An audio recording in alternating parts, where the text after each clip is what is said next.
And thank you to Desert Financial Credit Union for sponsoring the KRIM Community Spotlight Program. Good morning, everyone. Hope you're having a great Wednesday morning. Chris Higgins in the studio, and it is time for our Community Spotlight Program. And this morning, our guest is, he's our guest the first Wednesday of every month, District 1 County Supervisor Steve Christensen. Good morning, Steve. Good morning, Chris. Good morning, Room Country. And letting everyone know that's listening on their radio or streaming us, that you can also watch us on the KRIM FM Facebook page. And I think, and I was told by Steve, that Maya Crespin, the director of the Rim Country Regional Chamber of Commerce, will be watching us this morning. So I'm pulling it up on my phone right now so I can see see who is watching us. Also, if you have a comment or a question, you can post it on this live video. Just comment away, and we'd love to hear from you, and let us know where you're watching from, whether it's here in Rim Country or somewhere else. Yeah, and if anybody has a question, go ahead and do that, and we'll try our best to answer. Definitely. That sounds great. So a lot of activities here recently that I know I've seen you at, Steve, and you've been a part of, and it is great. One of the events and areas where our community is just incredible, and that is recognizing our veterans and honoring our veterans. Absolutely. Yeah, within a 50-mile radius approximately, there's 7,000 veterans. Mm-hmm.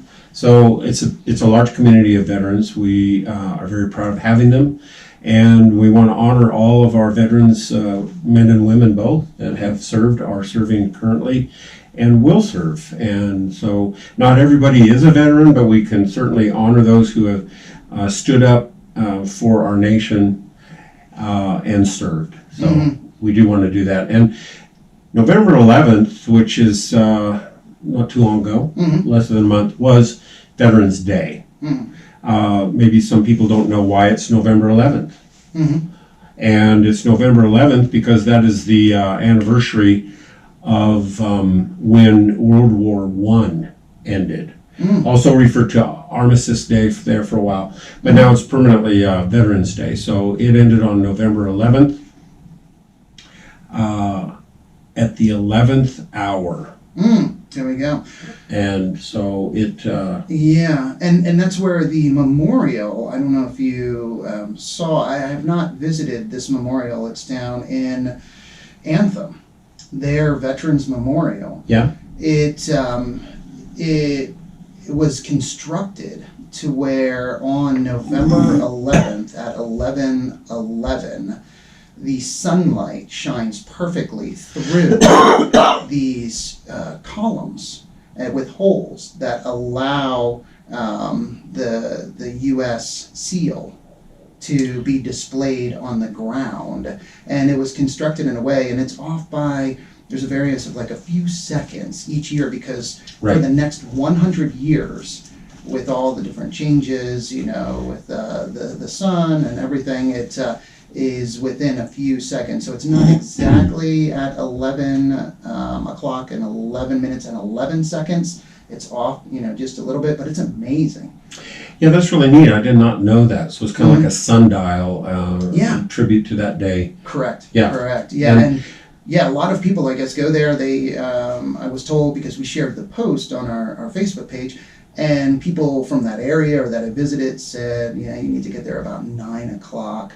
That morning, if you want to get a good view of it and be up front.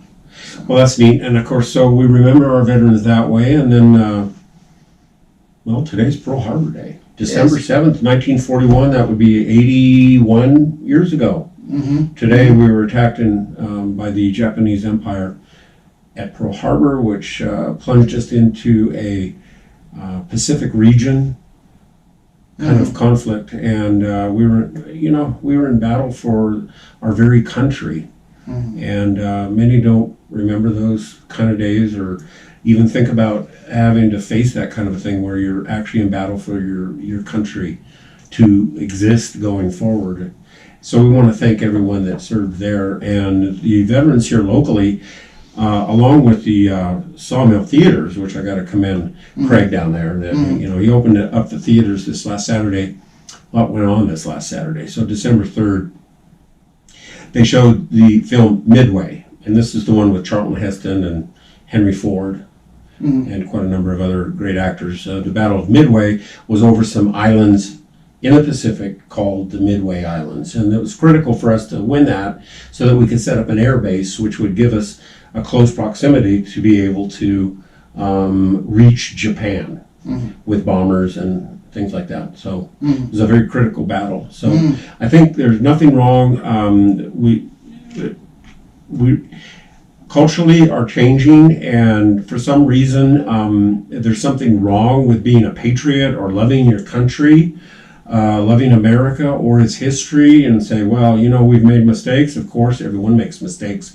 Every country makes mistakes, but we are the greatest nation that has ever existed on the planet before and during this time right now. This is just simply the best nation that has benefited the most people on the planet with medical care, with being able to protect other nations that cannot protect themselves, keeping the peace on the planet as much as possible, and also, we feed the medicines and we feed everything. It's just that we have such a benevolent nation. It's really terrible to hear people say, that America's not great. But we are great. And I'm proud to say that. We are great.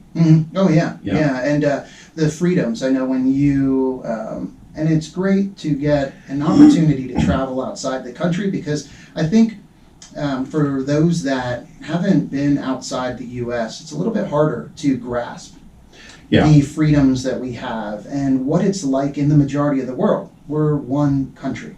Just to be able to say what you want, like what I'm saying right now. To be able to say what you want, to be able to protest, to be able to stand on the corner and have a sign that you're speaking your mind, Right. First Amendment right, to do these things. It's not like that in most other countries. And so also our standard of living is so far above probably 97% of the planet, and we think everyone's just like us, but they're not. And we have the freedom to travel. If I wanted to just jump in the car right now and drive 2,000 miles across the country, I'm not going to have to go through checkpoints. I'm not going to have to get permission or get permits or do anything. I'm going to have to take a lot of money so I can afford the gas. But and that's what is interesting, because that's all made possible by our veterans, by our military, by the people that have fought, have served, have sacrificed for our freedoms. And what's very interesting to me is the perspective you have when you do that, is that you recognize people's freedoms and rights, even when they don't align with your opinions and your religion or how you feel. Right. That the Constitution that we defended protects people, protects American citizens to have those freedoms. And that's very important, that we never lose sight of the Constitution and how it protects every American citizen and grants us those freedoms and rights. Right, and also I would add to that we are going to differ in our opinions, and we're going to differ in the approach to solutions. And that's okay. We can have those conversations and all of that, but I should never get in a position, and no one else should either, where it says, I have all the solutions and you need to either agree with me or I completely will not work with you. Yeah. And that's not right. No, it isn't. And that's where having those conversations, it's unfortunate, and we're digressing here, but over the years where we haven't had those conversations, and so I think it became hard, and it's still hard for some people to have mature, respectful conversations with somebody that they don't agree with, to where both of you are earnestly working towards a solution.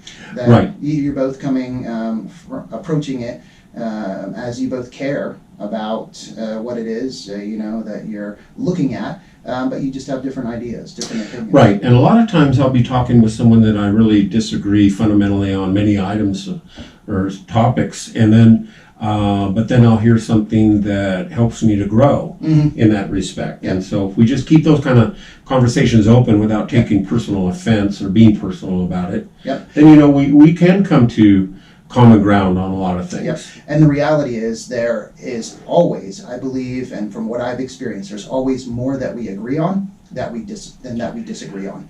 That is always the case. There's more that we agree on. And Isn't it funny we don't focus on that? Exactly. Yeah. And that needs to be the focus and where you start. Okay, here we go, we agree. But instead, it usually starts out with what we don't agree on, we disagree on, and then from there, it just, we can't get anything done. It just creates a wall, a barrier. Right. Yeah. So, and the job that I have, I listen to a lot of people that have different ideas. And so I like to do that because it doesn't cost me anything to listen to free advice or free information. And so I usually do listen to that. So if someone's going to give me advice or they're going to give me information, they're going to tell me a story, whatever, I'll listen to it and all of that. It doesn't cost me a thing to do that. So that's just part of an education. And if you can get an education without paying for it, you're doing great. Yes. And speaking of, coming together, working together, and veterans, a wonderful project the county is involved in, is doing, and you said they're working on it right now, is the Veterans Retreat out in Young. Yeah, if you don't know about that, the administrative site, which is over 200 acres in the Pleasant Valley Young area that belonged to the Forest Service, and it was called the Pleasant Valley Ranger District. Now, the Pleasant Valley Ranger District and the Payson Ranger District combined a few years ago. So they abandoned that site and built the building here in Payson, and now they're both located here as one entity. Okay, so that site then, Supervisor Woody Klein, many years ago when he was first elected, so about 6 years ago, he said, I'm going to see if we can take hold of that site, get the county to get it, and then use it for something. And so it's still in the process of having an absolute last congressional stamp on it. However, we do have possession of it. It's considered a lease at the moment, an indefinite lease for just no money exchange at all. The agreement is actually that if we fix it up and maintain it, that's the rent.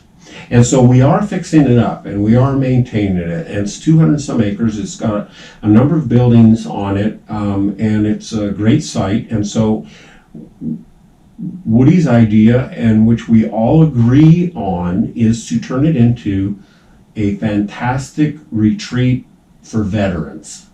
One where veterans from all over the nation or Arizona or anywhere can come and get away.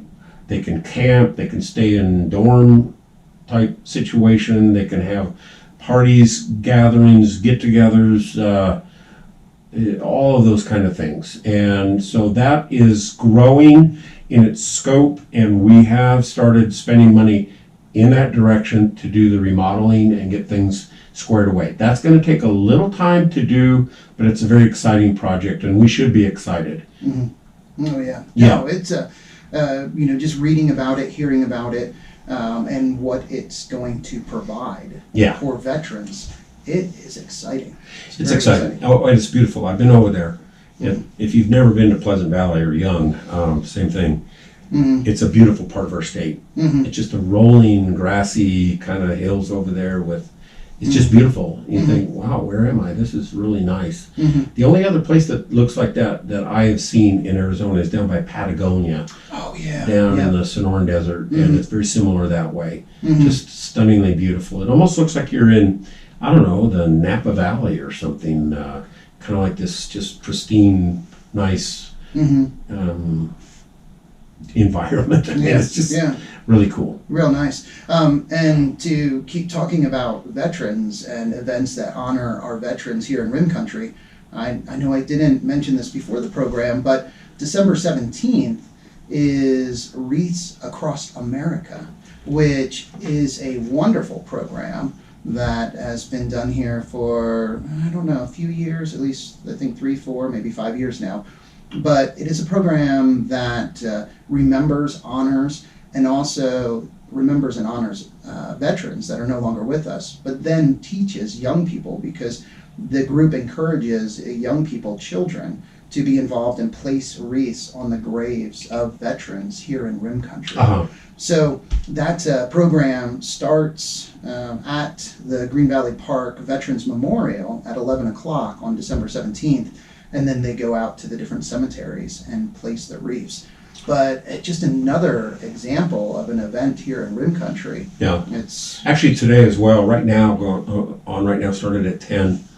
And I couldn't be two places at one time at the Mountain Meadows Memorial Cemetery. The Messenger Funeral Home provides a spot, a gravesite for burying retired flags. And so there's a ceremony that goes on once a year out there. They burn one flag, but they don't burn all the flags because of, a lot of them are nylon or polyester or whatever. And so they provide a casket, they put all these in, it's very ceremonial. Wow. And I wish I could have been there for that as well, but I can't do two things at once, believe it or not. And so they're out there right now doing that. So Our Payson Honor there's Guard. the Honor Guard. Yeah. We have probably one of the best, if not the best, Honor Guard in Arizona. I mean, we just have a tremendous Honor Guard. And so I really respect that. They're all volunteers, and so and it's much larger than just a few people. There's quite a number of them. And so it's a special thing to be a part of the Honor Guard and have that as part of our community. And so, yes, the veterans, lots going on this time of year. We just went through Thanksgiving, which was great. One of my favorites because of the family. It's just a family-oriented holiday. And of course the food is good, family's good, and it's all great. Thanksgiving's good. But then it's just a short, about 30 days later, we're into Christmas, so now we're getting close to that. And so it's time to start worrying about getting some presents pulled together. And so it's a wonderful time as well. So I want to wish everyone a Merry Christmas, a Happy New Year, because that is coming up. It is. Yes. It'll be here before we know it. And we just had the electric light parade. That's exactly right? what I was You gonna were say. in that. Yes, and you were as well. And and it was a rainy evening, a rainy day. Yeah.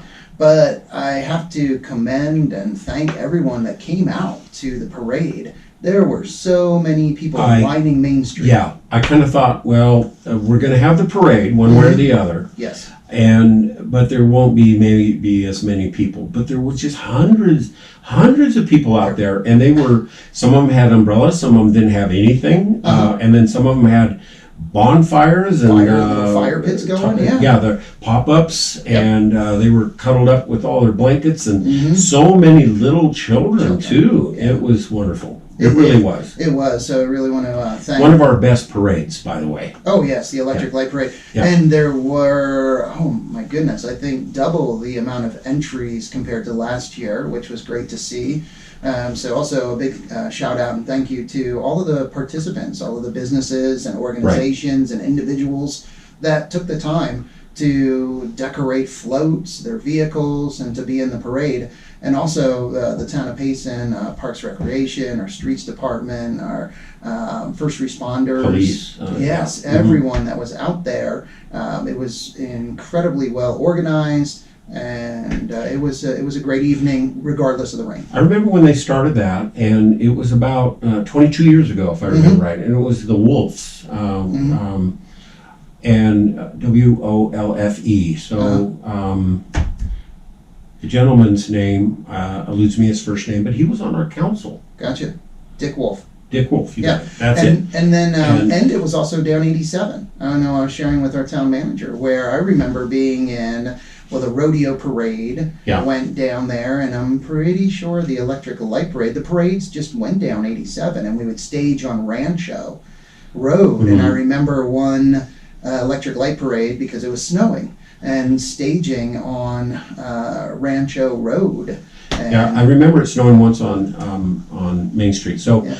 I'm really glad to see that we moved all of those parades down onto Main Street. Yeah. It really is helps Main Street. Main Street's one of our oldest streets. It's where the original downtown Payson was, and so it's great to have that. And this year the theme was vintage, so a lot of people had, a lot of vintage looking things. And like around the fireplace with the radio and different things. right, and, old trucks, old the old kind of. It's always fun. You had your old truck. Yeah, I had my old truck. Yeah. Yeah, 71 Chevy. Nice. Yeah, and so who would have thought that'd be vintage someday? We all become vintage, Steve. Yeah. I'm becoming vintage. Yeah. So I bought that old truck when it was just an old truck, and no one cared about that. Yeah. Now those days are gone. Those days are gone. Now everybody wants to buy my truck, and so. But anyway, so it's not for sale. He's not talking about it because he's looking at selling it, folks. Yeah. Not for sale. Now between now and I guess Christmas, not too much going on. No, yesterday we had our last meeting for the year for the Board of Supervisors. Very long meeting, lots on the agenda, but nothing really terribly noteworthy as far as what's going on. We did have a work session as part of it yesterday, and it involves what we're doing with our first response bladder water system that's out, and there's 14 sites in the Rim Country area. I mean, this goes all the way to Colcord Road, Young, all the way over here down to Rye and up into the Rim Country, where there's actual sites that helicopters can come in and dip water for a first response to a fire. And it's critical that we have that because we can actually get a helicopter on a fire within 15, 20, 30 minutes versus 2 or 3 hours to get people in place or get an aircraft on it or whatever. So it's critical time. Now this time of year, not a big deal. But we're looking at doing an improvement of these 14 sites and taking and getting rid of the bladders, which are giant plastic pillows. I mean, they're old. They're about 30 years old. They're coming unglued. And so they've reached their point. And now we're going to upgrade and do much better long-term kind of a system. So we're going to do more permanent tanks, not bladders, and we're going to have all the dip tanks and all that. And part of the reason we're able to do that is because the Congress apportioned $609,000 to Gila County for that project. And so we're going to use that money, and we have to match. There's a match to that. We have to match dollar for dollar on that. But in essence, what we're matching is essentially we're buying dollars for 50 cents. And so we're able to do maybe twice as much as we would be able to do just out of the general fund, if you want to look at it that way. So we're going to improve these 14 sites, and then we probably won't have to touch it for decades. And so that's what we're doing. That's coming up. That's great. And it's great for residents in northern Gila County and Rim Country to know that those are there and the importance, how much of a difference they make. Well, a lot of people don't realize that there's the Forest Service has just built, in fact, they're finishing building a large heliport site out in Star Valley. You don't see it from the road. It's it's kind of north of where our county site is. But I've been back in there. It's tremendous. And so we're going to have big choppers, little choppers, all these things sitting there on the ready, on the go for when so somebody calls in and says, okay, there's a fire over here, and boom, they can be on it right away, and they'll be able to dip in. And you say, well, how many times can they dip? Okay, so I found out yesterday that the giant helicopter, the monster that we see, can dip over 20 times into what we're going to have over there. Wow, really? Yeah, and I don't even remember how many times the smaller ones can dip, but it's 3 times more than that. So you think, oh well, these little dip tanks, they're not that special. They are. Oh, yes. And so for that helicopter to have to fly all the way back into town or someplace where there's a lake or something, and remember they had them dipping right out of Green Valley here at one time on that willow fire.